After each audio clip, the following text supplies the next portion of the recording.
पर्यावरण हमारी जीवन रेखा है। यह हमें जीवित रहने के लिए आवश्यक संसाधन जैसे स्वच्छ हवा, पानी और भोजन पर्यावरण ही प्रदान करता है। यदि पर्यावरण सुरक्षित नहीं रहा तो हमारी जीवन शैली पर प्रतिकूल प्रभाव पड़ना तय है। हर वर्ष इस दिन को एक थीम के साथ मनाया जाता है। इस साल थीम है प्लास्टिक से मुक्ति। विश्व पर्यावरण दिवस पर खास रिपोर्ट देखते हैं। विश्व पर्यावरण दिवस हर साल एक थीम के साथ मनाया जाता है। इस साल की थीम प्लास्टिक प्रदूषण को हटाना है। दरअसल प्लास्टिक ने हमारे जीवन को काफी आसान बनाया है, लेकिन इसके साथ ही ये पर्यावरण के लिए गंभीर खतरा भी बन चुका है। इसका कम इस्तेमाल कर या इससे पूरी तरह दूरी बनाकर हम पर्यावरण की रक्षा में अपना बड़ा योगदान दे सकते हैं।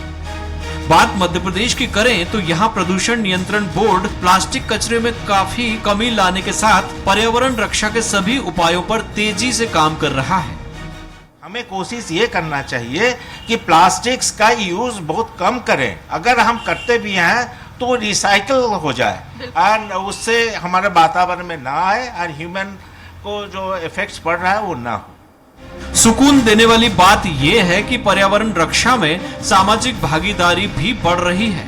पर्यावरण संरक्षण के लिए लोग स्वयं प्रेरणा से आगे आ रहे हैं। लेकिन कुछ महीनों में अगर नवंबर आदि को देखते हैं, क्योंकि उस समय जो मीटियोलॉजिकल पैरामीटर्स वो एडवर्स होते हैं तो गुणवत्ता जो है 200 के ऊपर भी जाती पाई गई है।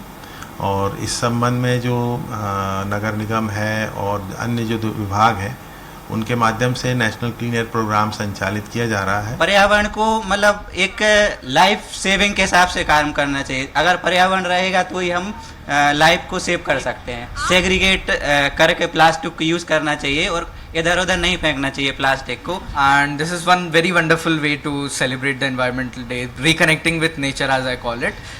And when it comes to the contribution that one can make to prevent environmental degradation and everything, I'd suggest just keep these places clean. पर्यावरण संरक्षण के संकल्प के साथ ही मानव जीवन को सुखद बनाया जा सकता है। मानव का पर्यावरण से बेहतर कोई दोस्त हो नहीं सकता। स्वच्छ पर्यावरण ही स्वस्थ जीवन का आधार बनता है और इसीलिए कहते हैं कि जो बीज आज हम बोएंगे वही कल छांव बनेंगे। इसलिए याद रखें, हर एक पौधा हमारे अच्छे भविष्य की आधारशिला है। स्वच्छ हवा और शुद्ध जल इन्हीं पौधों की बदौलत मिलता है। आइए पर्यावरण दिवस पर हम सब इसे बचाने का संकल्प लें। स्वराज एक्सप्रेस के लिए भोपाल से काजल दुबे की रिपोर्ट।